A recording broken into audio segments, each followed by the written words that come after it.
The mining drill bit into the asteroid rock with a loud grinding sound that echoed through the cramped tunnels of Omega-7 Station. Jake Morrison wiped the sweat from his forehead and looked at the glowing red ore that his team had been extracting for the past 12 hours. The Zephyrians wanted this mineral badly, and they made sure humans worked without rest to get it for them. Jake had been leading this mining crew for 3 years now, and he knew every face of the 28 humans under his command. Lisa Carter was checking the air filters near the main shaft, while Ben Rodriguez worked on repairing a broken conveyor belt. Amy Watson sat at her communication console, but she was not allowed to speak into it. She could only listen and take notes for their alien masters. The Zephyrians had ruled over humanity for almost 200 years now.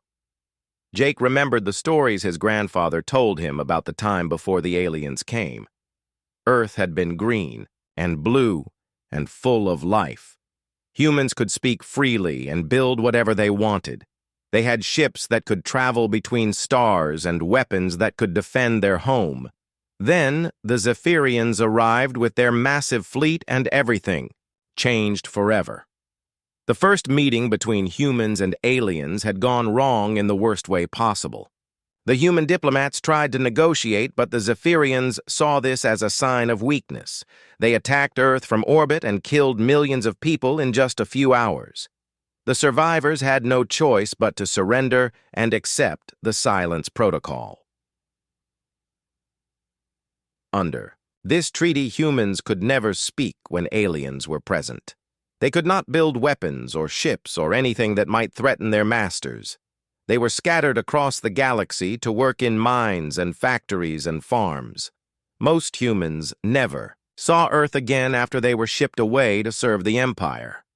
Jake glanced at the security camera in the corner of the tunnel. Behind that lens was Crixtall, the Zephyrian overseer who watched their every move. The alien looked like a giant insect with 4 arms and compound eyes that could see in all directions.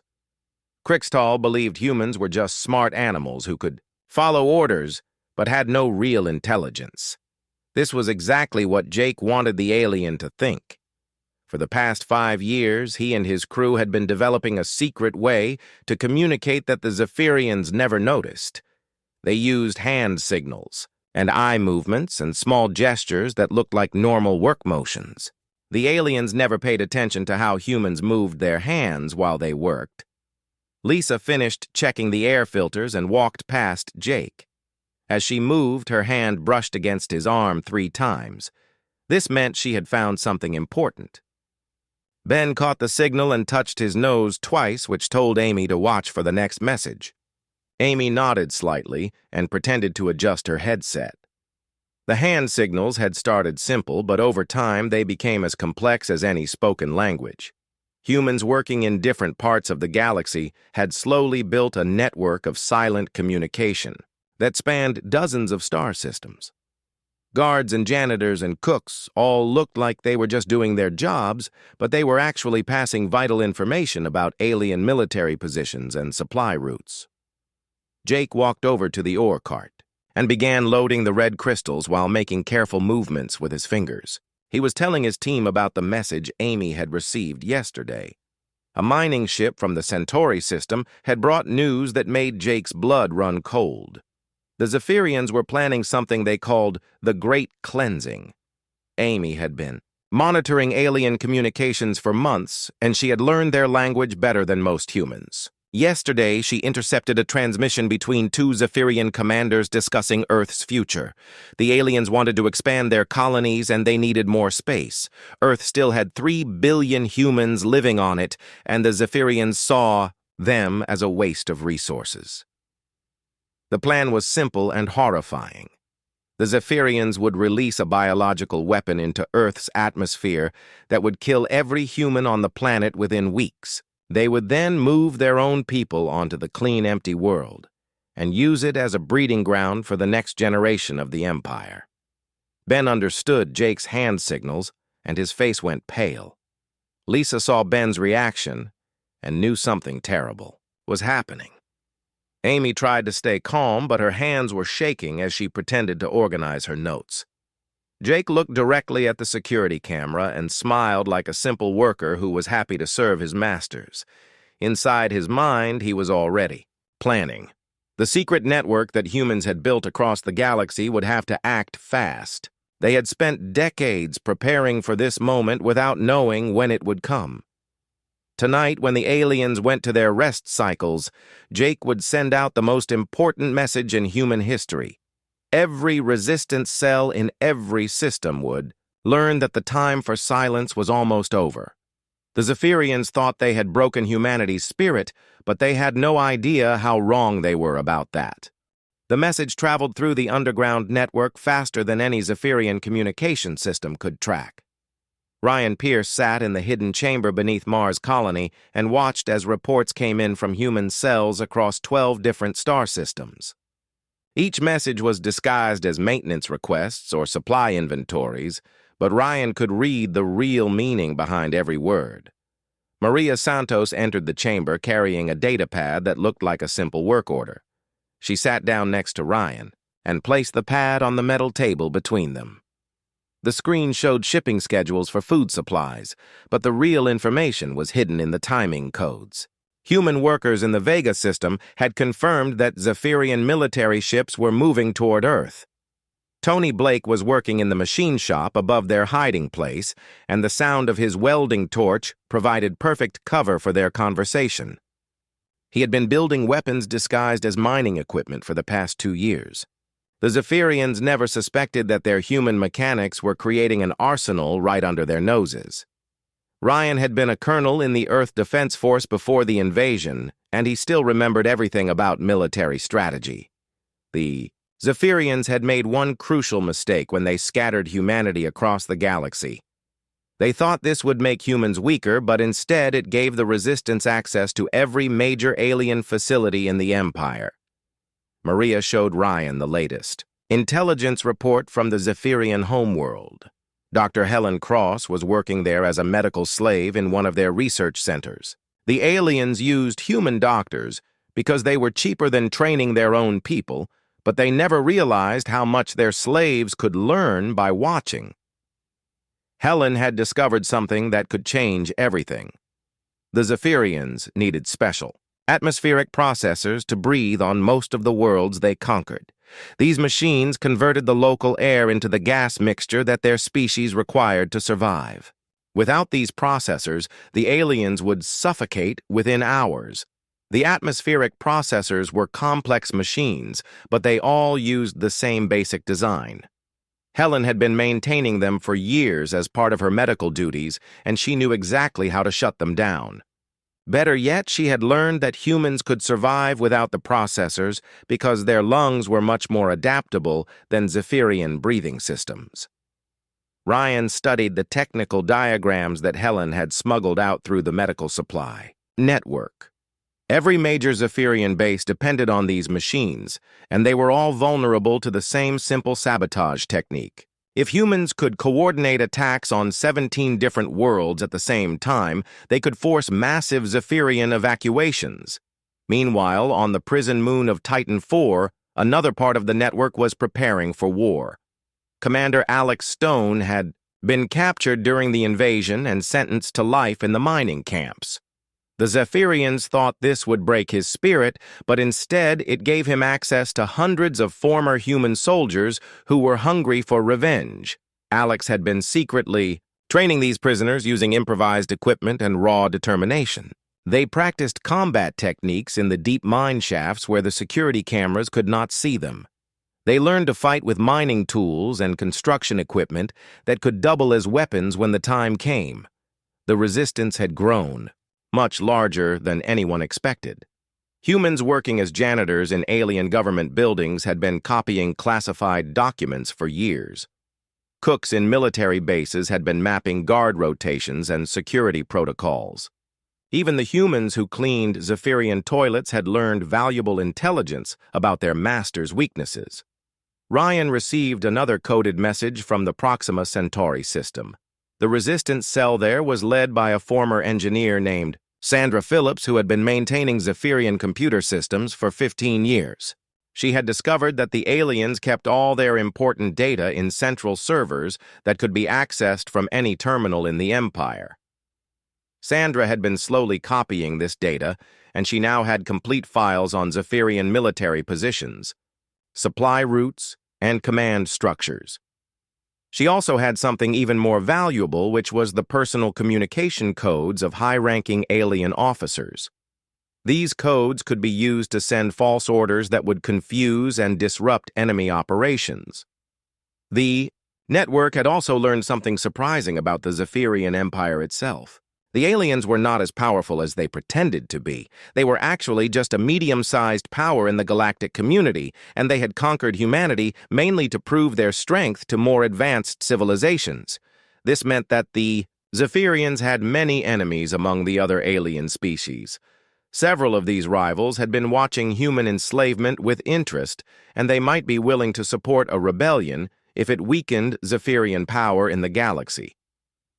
Maria showed Ryan the most important intelligence of all. Amy Watson had intercepted communications, proving that the biological weapon attack on Earth was scheduled to begin in just 3 weeks.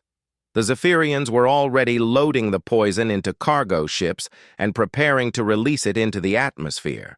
Ryan knew that the time for secret planning was almost over. The Resistance had spent decades building their network and gathering intelligence, but now they would have to risk everything in open warfare. He began composing the message that would signal the start of humanity's war for freedom. The message would be simple and direct. After 200 years of silence, humans would finally speak again, and their first words would announce to the galaxy that the age of Zephyrian dominance was ending. The aliens had taught humanity many things during their long enslavement, but the most important lesson was that freedom was worth any price. Gary Thompson sat in the hidden communications center deep inside the Kuiper Belt asteroid that humans had been secretly excavating for 30 years. The chamber was filled with stolen Zephyrian transmission equipment that had been carefully modified to boost signal strength across the entire galaxy. Today, this equipment would carry the most important message in human history. Gary had been a communications expert before the invasion, and he understood alien technology better than most humans. He had spent the last week preparing the transmission array and checking every connection twice. There would be only one chance to get this right, and failure would mean the death of every human in the galaxy. The message had been crafted by the Resistance leadership to have maximum psychological impact on their alien oppressors. It would be broadcast simultaneously on every Zephyrian military frequency and emergency channel. Most importantly, it would be spoken in perfect Zephyrian language with all the proper grammatical forms that indicated high social status. Gary activated the transmission array and spoke the words that would end 2 centuries of human silence. "We are not animals. We are humans, and we remember everything." The message repeated itself in 17 different alien languages, and then began broadcasting continuously across every communication network in the Empire. The reaction was immediate, and exactly what the Resistance had hoped for. On Zephyrian command ships throughout the galaxy, alien officers stared at their communication screens in shock and disbelief. The silent slaves who had served them for generations were suddenly speaking with intelligence and authority that the aliens had never suspected existed. Within minutes, Zephyrian emergency channels were flooded with panicked reports from bases across the Empire. Human workers were abandoning their posts and disappearing into areas where the aliens could not follow them. Worse yet, the humans were speaking to each other in alien languages and clearly understood everything their masters had been saying for decades. Nicole Parker was waiting for Gary's signal in the atmospheric processing facility on Kepler 438b, where she worked as a maintenance engineer. The moment she heard the transmission, she began implementing the sabotage plan that Helen Cross had developed. Nicole had memorized the shutdown sequence, and she executed it perfectly while the alien guards were still trying to understand what was happening. The atmospheric processor shut down with a loud mechanical groan that echoed through the entire facility. Emergency alarms began blaring as Zephyrian workers realized they would suffocate within hours unless the machine was restarted. But Nicole had damaged the control circuits beyond repair, and the aliens had no choice but to evacuate their entire base. Similar scenes were playing out on 17 different worlds as human engineers simultaneously sabotaged the life support systems that kept Zephyrian colonies operational. The aliens had always assumed their human workers were too stupid to understand the complex machinery, but they discovered too late how wrong they had been about that assumption. Admiral Kevin Ross emerged from his hiding place in the Luna Base maintenance tunnels where he had been living secretly for 5 years. The Zephyrians had converted Luna Base into a major supply depot, and they believed all the original human personnel were dead. They never suspected that dozens of former Earth Defense Force officers were still hiding in the forgotten sections of their own former headquarters. Kevin had been planning the liberation of Luna Base since the day he went into hiding, and now his moment had finally arrived. He led a team of human fighters through service tunnels that the aliens had never bothered to map. They moved quickly and silently toward the main control center where a small Zephyrian garrison was trying to coordinate the Empire's response to the spreading rebellion. The aliens were completely unprepared for direct military action from their human slaves. They had grown complacent after 2 centuries of easy dominance, and their security procedures were designed to prevent escapes rather than organized attacks. Kevin's team overwhelmed the garrison in less than 10 minutes and took control of the entire facility. Meanwhile, Sam Mitchell was executing the most ambitious part of the resistance plan from his position as a maintenance supervisor on the Zephyrian Fleet Command Station. For the past 3 years, Sam and his crew had been gradually replacing critical components in alien warships with inferior substitutes that would fail under combat stress.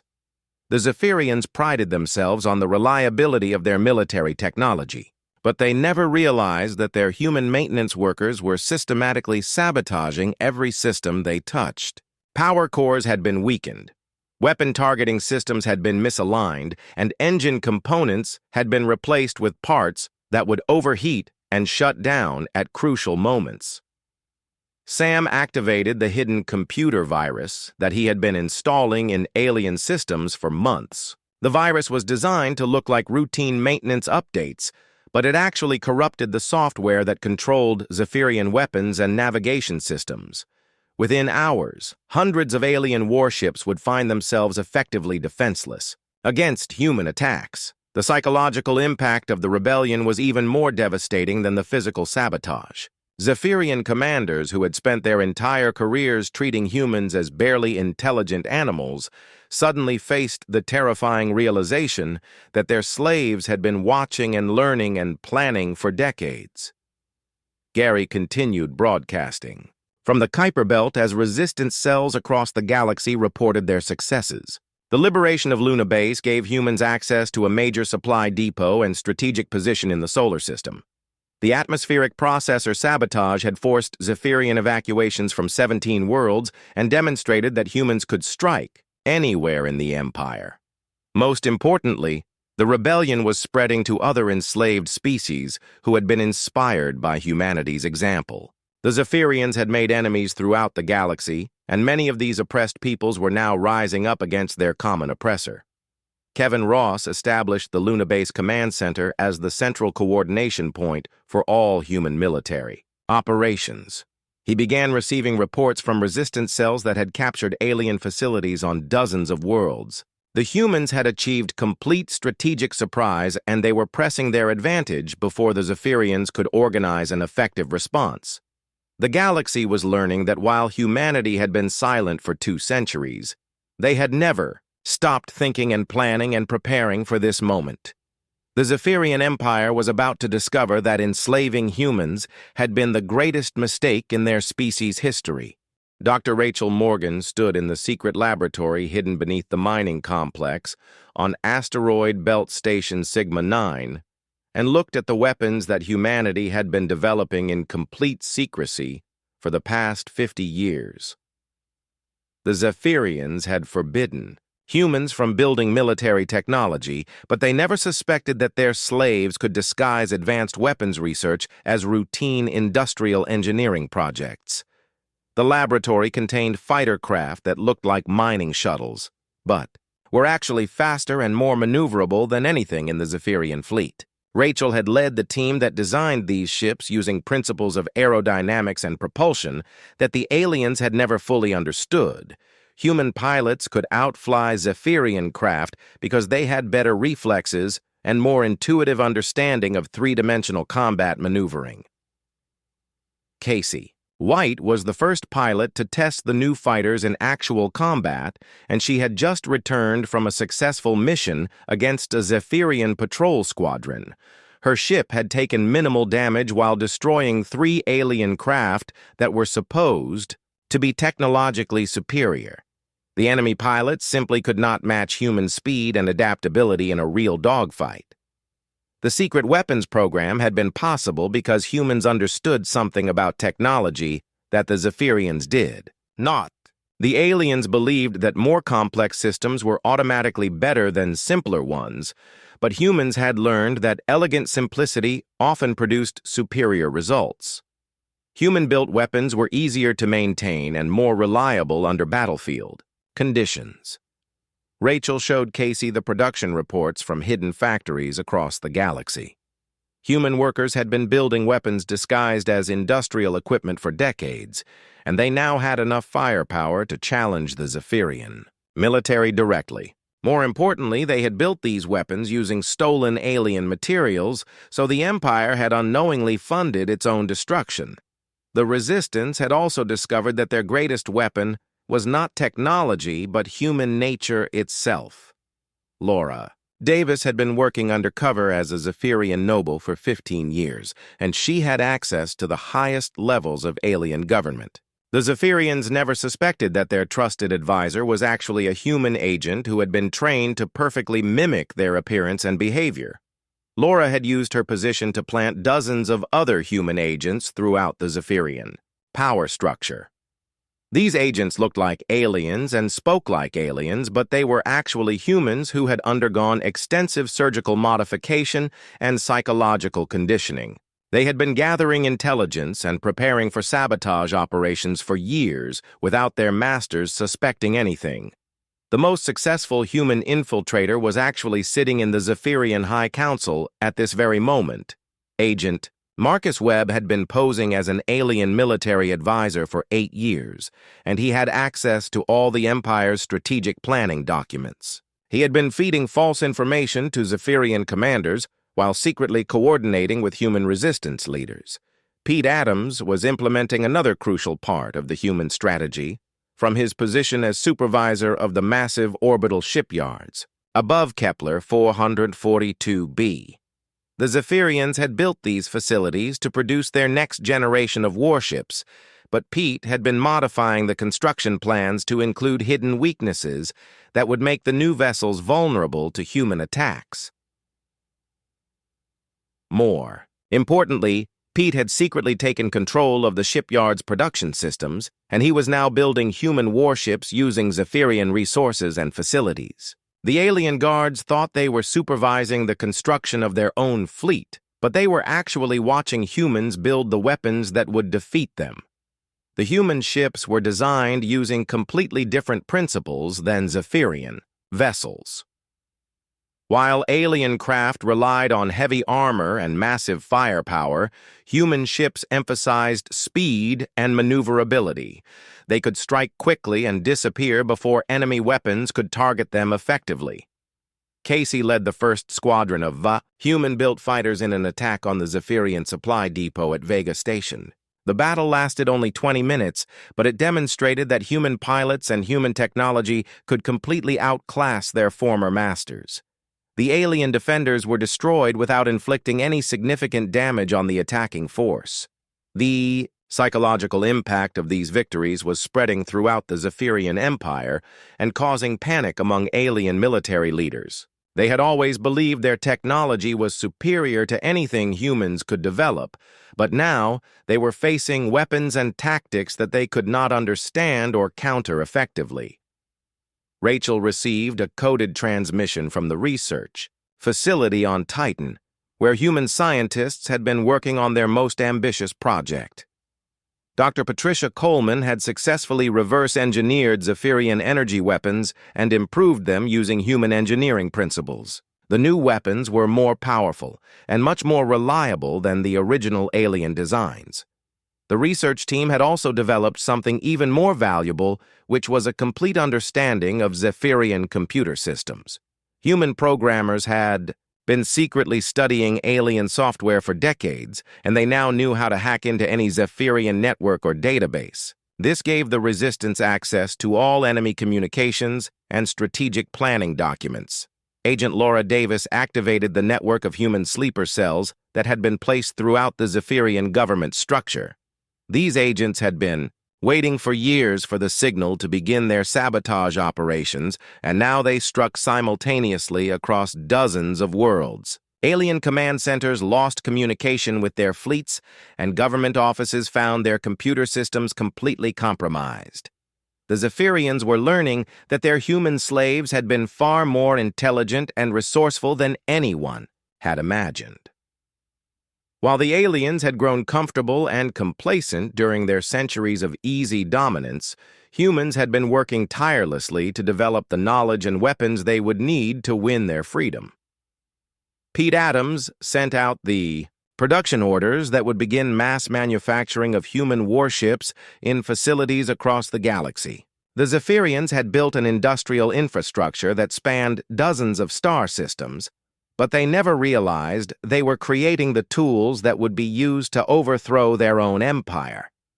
The galaxy was about to learn that humanity's greatest strength was not any single technology or weapon, but their ability to adapt and innovate under the most difficult circumstances. The Zephyrians had tried to break human spirit through centuries of oppression, but instead they had forged a people who were tougher and more determined than they had ever been before. Captain Steve Johnson stood on the bridge of the human warship Liberty as his fleet approached Proxima Station, where the largest Zephyrian naval base in this sector was located. The station housed over 200 alien warships and served as the command center for military operations across 15 star systems. Today, it would become the site of the most decisive battle in the war for human freedom. Steve had been a merchant ship captain before the rebellion began, and he had learned to command warships by studying captured Zephyrian tactical manuals. His fleet consisted of 37 human vessels that had been built in secret facilities and crewed by former slaves who were hungry for revenge against their oppressors. The Zephyrian defenders were confident they could easily defeat any human attack force. They had superior numbers, and they believed their technology was far more advanced than anything humans could deploy. Admiral Vexthor commanded the station defenses, and he had been looking forward to crushing this slave rebellion quickly and brutally. But Vexthor had made the same mistake that Zephyrian leaders had been making throughout this war. He underestimated human intelligence and adaptability while overestimating the reliability of his own forces. The human sabotage operations had compromised many of his ships, and his computer systems were infected with viruses that would activate at the worst possible moment. Steve's fleet attacked using tactics that the Zephyrians had never encountered before. Instead of engaging in direct frontal assault, the human ships split into small groups and attacked from multiple directions simultaneously. They moved too fast for alien targeting systems to track effectively, and they struck at the weakest points in the station's defenses. The battle revealed something that shocked both sides. Human pilots were naturally superior to Zephyrian crews in space combat because they had better reflexes and more intuitive understanding of three-dimensional maneuvering. The aliens had relied on computer assistance for so long that they had lost many basic piloting skills. Within 2 hours, Steve's fleet had destroyed over half the Zephyrian ships and captured the station itself. Admiral Vexthor was forced to surrender when his flagship lost power due to sabotage systems and human boarding parties took control of his bridge. The victory at Proxima Station proved that humans could defeat Zephyrian forces even when badly outnumbered. Intelligence Officer Diana Lopez was coordinating with resistance movements among other species that the Zephyrians had conquered over the centuries. The alien empire had made many enemies during their expansion, and these oppressed peoples had been watching the human rebellion with great interest. The Karathi were a reptilian species that had been enslaved 50 years ago, and they controlled several important mining worlds in the outer spiral. Diana established contact with their underground leaders and arranged for coordinated attacks that would stretch Zephyrian resources across multiple fronts simultaneously. The Milani were an aquatic species whose ocean worlds provided much of the food that fed Zephyrian colonies. They had been planning their own rebellion for decades, but lacked the weapons and coordination to challenge their masters effectively. Diana provided them with human-made weapons and tactical advice that turned their resistant cells into effective fighting forces. Most importantly, Diana convinced the Xerion Confederation to openly support the human cause. The Xerians were one of the most advanced civilizations in the galaxy, and they had been neutral in most conflicts, but they were concerned about Zephyrian expansion into their territory. Human diplomatic success in gaining Xerian backing legitimized the rebellion and encouraged other neutral powers to reconsider their positions. The Zephyrians attempted to negotiate when they realized their empire was collapsing on multiple fronts. They sent diplomatic envoys to Luna Base, where Admiral Kevin Ross had established the Provisional Human Government. The alien diplomats offered to grant human autonomy in exchange for an end to the rebellion and a return to peaceful relations. Frank Miller had been Earth's ambassador to the galactic community before the invasion, and he had maintained secret contacts with neutral governments throughout the centuries of human enslavement. Now he served as the chief diplomatic representative for the human resistance, and he delivered their response to the Zephyrian peace offer. The human demands were simple and non-negotiable. Complete Zephyrian withdrawal from all human territories, including Earth and every colony world. Full reparations for 2 centuries of forced labor and exploitation. Recognition of human independence and sovereignty over their original star systems. Most importantly, the Zephyrians would have to accept human oversight of their treatment of other enslaved species. The aliens rejected these terms and threatened to destroy Earth rather than accept such humiliating defeat. They began moving their largest fleet toward the solar system with orders to eliminate the human homeworld once and for all. This was exactly the response that human military leaders had been expecting and preparing for.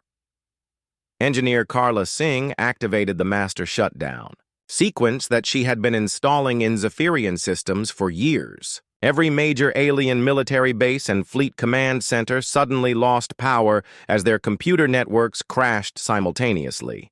The shutdown affected over 300 facilities across the galaxy and left Zephyrian forces unable to coordinate their operations effectively. The virus that Sam Mitchell had planted in alien systems chose this moment to execute its final phase. Zephyrian warships found their weapons offline, and their engines failing just as they approached Earth's defensive perimeter. The massive fleet that was supposed to destroy humanity instead became helpless targets for human defenders. Steve Johnson led the Earth Defense Fleet in the final battle that would determine the fate of both species. His ships intercepted the crippled Zephyrian armada in the asteroid belt and destroyed them systematically while they struggled to restore their compromised systems. The battle lasted 6 hours and ended with the complete annihilation of the alien invasion force. The collapse of their main fleet marked the end of effective Zephyrian resistance. Their remaining forces were scattered across the galaxy and unable to coordinate any significant military action. Local human resistance cells began capturing alien bases and liberating enslaved populations, while the Empire's central authority crumbled completely. Diana Lopez received surrender offers from Zephyrian commanders on dozens of worlds who realized their cause was hopeless. The aliens who had once treated humans as animals were now begging for mercy from their former slaves. The great reversal was complete and the galaxy would never be the same again. President Bobby Clark stood before the assembled representatives of the Galactic Council in the Great Chamber on Nexus Prime, where the most important decisions affecting civilized space were made. 6 months had passed since humanity broke the silence protocol, and the galaxy was still adjusting to the dramatic shift in power that had followed the collapse of the Zephyrian Empire. Bobby had been elected by the liberated human colonies to serve as the first president of the new Terran Federation. He was a former factory supervisor who had spent 30 years working in alien industrial facilities before the rebellion began.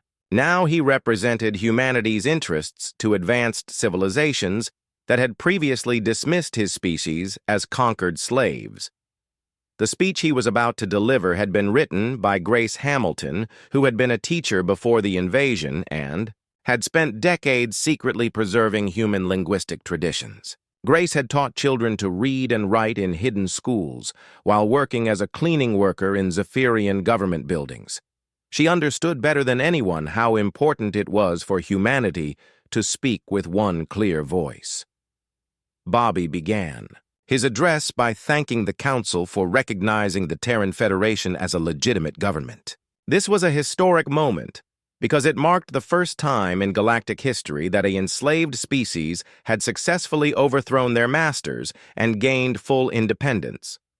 Several council members had initially opposed human membership, but the military victories at Proxima Station and Earth had convinced them that humanity could not be ignored. The president announced that the Terran Federation would dedicate itself to protecting oppressed peoples throughout the galaxy. Human military forces were already working with the Karathi and Milani resistance movements to establish independent governments on their homeworlds. The Federation had also begun providing weapons and training to liberation movements among a dozen other enslaved species. This commitment to galactic justice reflected something fundamental about human nature that the Zephyrians had never understood. Humans had learned from their own suffering, and they were determined to prevent other species from experiencing the same oppression. The Federation would use its growing military and economic power to support freedom and democracy wherever they were threatened. Admiral Claire Foster had been appointed to command the new Human Liberation Fleet, which was already the most powerful naval force in this sector of the galaxy. Claire had been a maintenance engineer on Zephyrian warships before the rebellion, and she understood alien military technology better than most humans. Her fleet consisted of over 400 vessels built using captured alien shipyards and improved human engineering techniques. The Liberation Fleet had already freed enslaved populations on 17 different worlds and established 3 new independent governments. Each successful operation demonstrated that the Terran Federation was serious about its commitment to galactic freedom and encouraged other oppressed species to reach out for human assistance. The economic transformation was equally dramatic. Human-controlled industrial facilities were now producing goods that competed directly with products from advanced civilizations. The combination of alien technology and human innovation had created a manufacturing base that was more efficient and reliable than anything the galaxy had seen before. Trade agreements were being negotiated with neutral powers who wanted access to human-made products. The Zerion Confederation had become humanity's closest ally and was providing advanced technology in exchange for human-built starships and industrial equipment. These partnerships were establishing the Terran Federation as a major economic power. The former Zephyrian Empire had been divided into protectorate territories under human administration. This was perhaps the most remarkable reversal in galactic history, as the former slaves became the masters of their previous oppressors. However, humanity had chosen to govern with justice rather than revenge.